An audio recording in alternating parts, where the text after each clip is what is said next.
है, जिसका भुगतान शायद कहीं अन्य मद से इन्होंने कर दिया है, जो कि नियम विरुद्ध है, क्योंकि ट्रेजरी से पेमेंट होता है। ट्रेजरी में समायोजन का कोई स्कीम नहीं है कि हम अगर जनपद से भुगतान होता, जनपद से होता तो एक बार ये होता है कि हम भुगतान कर लें और समायोजन राशि आने पर समायोजित कर लें, लेकिन जनपद अध्यक्ष का जो वाहन का भुगतान होता है उसका अलग हेड ही होता है, उससे भुगतान होता है, उसमें समायोजन की कोई स्कीम नहीं। तमाम विधायक है अपने इनको बताते हैं कि हमारी जाति बिरादर के हैं, हमारे आदमी हम यही करेंगे, और मैं अकेला आदमी आज एक ब्राह्मण सरकार में नहीं चला पा रहा हूं ब्राह्मण के नाम से। हमारे ब्राह्मण आदमी बहुत परेशान हो रहे, हमारे पटेल बहुत परेशान हो रहे, पता नहीं है कैसे किन किन लोगों को पटेल एक दो रख करके पूरे पटेलों को खुश करने का प्रयास कर रहे हैं, जबकि ये पटेल हमारे साथ। हनुमाना जनपद कार्यालय में सामान्य प्रशासन की बैठक में हुआ हंगामा। जी हाँ, नमस्कार, आप देख रहे हैं अमर रिपब्लिक न्यूज। हम आपको खबर दिखा रहे हैं मऊगन से, जहां हनुमाना जनपद कार्यालय में दिनांक 29 जनवरी दिन सोमवार को सामान्य प्रशासन की बैठक आहूत की गई। बैठक के एजेंडे में कुल 17 बिंदुओं पर चर्चा होनी थी, लेकिन बैठक के शुरुआत में ही हंगामा चालू हो गया। हंगामे की शुरुआत तब हुई जब बैठक में एक दिन के नवनियुक्त विधायक प्रतिनिधि राधा रमण तिवारी बैठक में सम्मिलित होने पहुंचे। बड़ी बात रही कि पहली बार किसी भी क्षेत्रीय कार्यकर्ता को मऊगंज विधायक प्रदीप पटेल ने बाकायदा लेटर में विधायक प्रतिनिधि नियुक्त किया गया, जिससे सहज ही यह अंदाजा लगाया जा सकता है कि हनुमाना जनपद कार्यालय में विधायक प्रदीप पटेल कितना इंटरेस्टेड हैं।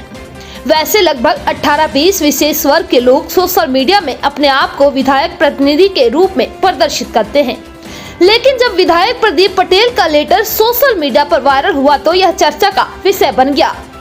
हो न हो, जरूर दाल में कुछ काला है। एक विधायक का जनपद कार्यालय में इतना इंटरेस्ट आखिर क्या दर्शाता है?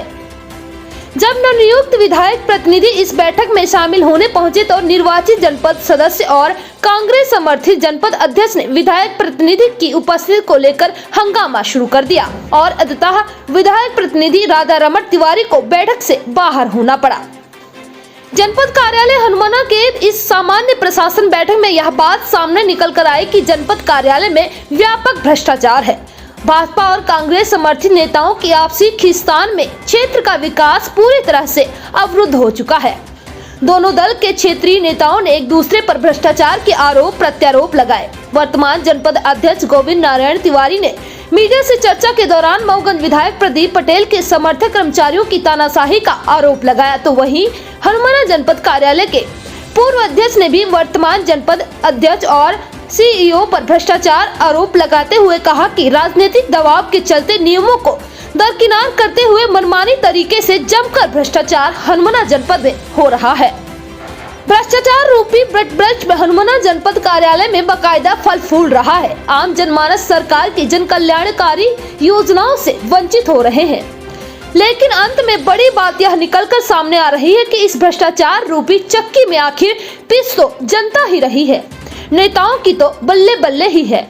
तो आइए अधिक देर न करते हुए सीधे जुड़ते हैं हनुमाना जनपद के वर्तमान अध्यक्ष और पूर्व अध्यक्ष के साथ और देखते हैं कि कैसे एक दूसरे पर जुबानी तीर चलाए जा रहे हैं। इसी तरह की सही और सटीक खबर को देखने के लिए अमर रिपब्लिक न्यूज चैनल को सब्सक्राइब करें, बेल आइकन को जरूर दबाएं। खबर अच्छी लगे तो कमेंट करना ना भूलें, बने रहें अंत तक। एजेंडे में जो पैरा क्रमांक 3 और पैरा क्रमांक 8 है, उस पर किसका ध्यान आकर्षण रहेगा, कौन जिम्मेदार है उसमें? पैरा क्रमांक 3 और पैरा क्रमांक 8। अब इसमें तो समझिए कि दोनों जो हमारे दो कर्मचारी हैं, कौन कौन है वो? इसमें अजय पटेल जी हैं, पैरा क्रमांक आपके 3 में क्या देखते हैं वो? ये सामाजिक सुरक्षा पेंशन देखते हैं। उसमें क्या सामाजिक सुरक्षा पेंशन का कार्ड देखेंगे और उसमें जो हितग्राही पात्र होगा, जिसको हम लोग कहेंगे, देखिए ना आपको मैं सबूत देता हूँ, आप लोग सोचेंगे कि ऐसी बात है। ये मैं गरीबी रेखा नाम नहीं पर निःशक्त लोगों की ये फाइल रखा हूं गरीबी रेखा में, जिनके घर नहीं है, जिनके बच्चे नहीं है, पर क्या है गरीबी रेखा में उनका नाम नहीं है। हमारी फाइलें हमारे चैम्बर में चल रही है और ये क्या करते हैं कि पता नहीं कौन से नियम से ये जिसको चाहे कि बेघर को, लखपति को, करोड़पति को, ये उसको पेंशन मंजूर कर देते हैं। ऐसे कर्मचारियों के खिलाफ क्यों कार्रवाई नहीं हो रही है? आपका क्या जिम्मेदारी है? अब आज तो निंदा प्रस्ताव दिया हूं और अगले आने वाले समय में तो धरने को एसडीएम सर से बताया हूं। कि मैं धरने में बैठ जाऊंगा तब तक नहीं उठूंगा कि जद्दोजहद हो जाएगी जब तक इनको भगा न दोगे और जब तक इनको सस्पेंड न कर दोगे। तो इनके ऊपर किसका बर्दाश्त है? मैं ये जानना इनके चाहता हूं। ऊपर पूरा भारतीय जनता पार्टी का बर्दाश्त है, पूरी सरकार का, और जो वर्तमान विधायक है अपने इनको बताते हैं कि हमारी जाति बिरादर के हैं, हमारे आदमी हम यही करेंगे। और मैं अकेला आदमी आज एक ब्राह्मण ये सरकार में नहीं चला पा रहा हूं ब्राह्मण के नाम से। हमारे ब्राह्मण आदमी बहुत परेशान हो रहे, हमारे पटेल बहुत परेशान हो रहे। पता नहीं है कैसे किन किन लोगों को पटेल एक दो रख करके पूरे पटेलों को खुश करने का प्रयास कर रहे हैं, जबकि ये पटेल हमारे सामने बैठे हैं। कितने कर्मचारी हैं ऐसे जो जनपद में? ये नगण्य है, ना के बराबर में है, बस दो है ये। दोनों का नाम सार्वजनिक? दोनों का, एक जय श्री अजय पटेल, एक श्री बसंतलाल पटेल। दोनों को क्या क्या जिम्मेदारी मिली है? ये दोनों को एक सामाजिक सुरक्षा पेंशन का कार्यक्रम मिला है, एक को मनरेगा का काम मिला है। अरे दोनों उसी में बंदरमाट कर रहे हैं। सरपंच लोग जो बिल लगाएंगे उनका ना पास करेंगे, जो सरपंच उनका मानते हैं उनको पास कर देते हैं। सामान्य प्रशासन मीटिंग स्वास्थ्य विभाग महिला विभाग लिखा गया है, डीएम सर से निवेदन किया कि अगले इनके ऊपर सख्त से सख्त कार्रवाई की जाएगी, सख्त से सख्त कार्रवाई की जाएगी। और हम तो एक न एक चुनाव में फंस जाते हैं, बता रहे हैं कि लोकसभा वगैरह है, बाकी इनकी इस प्रकार की तानाशाही बस एक पैसे में चलेगी। यहाँ हमारे सदस्यगण जो हैं ये सब लड़ना झगड़ना जानते हैं, सब बड़े बड़े नेताओं, अपने नेताजी सुखदेव सिंह के सब नेतृत्व में काम करते हैं सब। ये सब आज हनुमाना जनपद में सामान्य प्रशासन की बैठक थी, आम सभा की। जी हाँ। और उसको लेकर क्या क्या विरोध थे और किन विषयों को लेकर थे? आज हनुमाना जनपद में लगभग जनपद सभागार में सामान्य सभा की बैठक जी। इन्हीं सभी बिंदुओं पर लेकर के चर्चा हुई।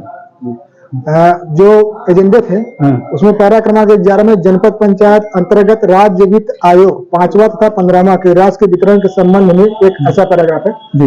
इस विषय पर क्या निराकरण हुआ? इस विषय पर पूर्व में भी हो चुकी है और हमने इन लोगों ने राशि का वितरण कर लिया था। जनपद में जो राशि आती है 5वें वित्त और 15वें वित्त की, इन लोगों ने मनमाने तरीके से उस राशि को पंचायतों को ट्रांसफर कर दिया है, जिसकी शिकायत हमने जिला पंचायत में भी किया था और जिसकी जांच चल रही है। क्या इसका नियम यह है 5वें वित्त और 15वें वित्त का कि सामान्य सभा की बैठक में ही उसका कार्य योजना बनाई जाएगी, इसके बाद राशि का जहां जैसी उपयोगिता है तो राशि का वितरण किया जाएगा।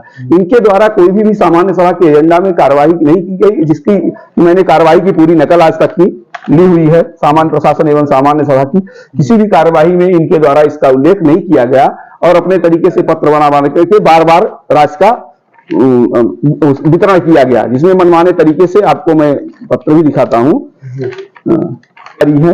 ये मनमाने तरीके से राशि का लोग भुगतान कर रहे हैं। फिर देखिए एक पत्र जारी होता है 26/6/2023 को, जिसमें अध्यक्ष महोदय द्वारा ये किया जाता है कि जनपद पंचायत हनुमाना में 5वीं वित्त राज्य वित्त आयोग द्वारा प्रस्तावित पूर्व की जारी निर्माण कार्यों की सूची में आंशिक संशोधन किए जाने बाबत प्रस्ताव प्राप्त हुआ। एसीओ ने लिखा है, ग्राम प्रस्ताव के अनुसार 5वें वित्त आयोग द्वारा प्रस्तावित वित्तीय वर्ष 2023 में ग्राम पंचायत लोढ़ी में प्रस्तावित निर्माण कार्यों को आवंटित राशि में आंशिक संशोधन करते हुए उक्त आवंटित राशि ग्राम पंचायतों में इसमें ग्राम पंचायत प्रतापगंज को पुलिया निर्माण के लिए 4 लाख, नाउन कला को तेवर ब्लॉक स्कूल परिसर में 10 लाख, मिश्रगमा चबूतरा निर्माण के लिए 2 लाख, लासा को पुलिया निर्माण के लिए 4 लाख और खूटा बेदल बिहान को नाली निर्माण के लिए 6 लाख। इसी तरीके से और बहुत सारे पत्र जारी किए गए, जबकि इसका नियम यह है कि बैठक में ही राशि का वितरण किया जाता है। ऐसा नहीं होता है कि अध्यक्ष ने चिट्ठी जारी लिखा और सीओ ने राशि को वितरित कर दिया। सामान्य सभा में जब अनुमोदन इस कार्रवाई पर विवरण होता है और सब बकायदे कार्रवाई लिखी जाती है कि किस पंचायत को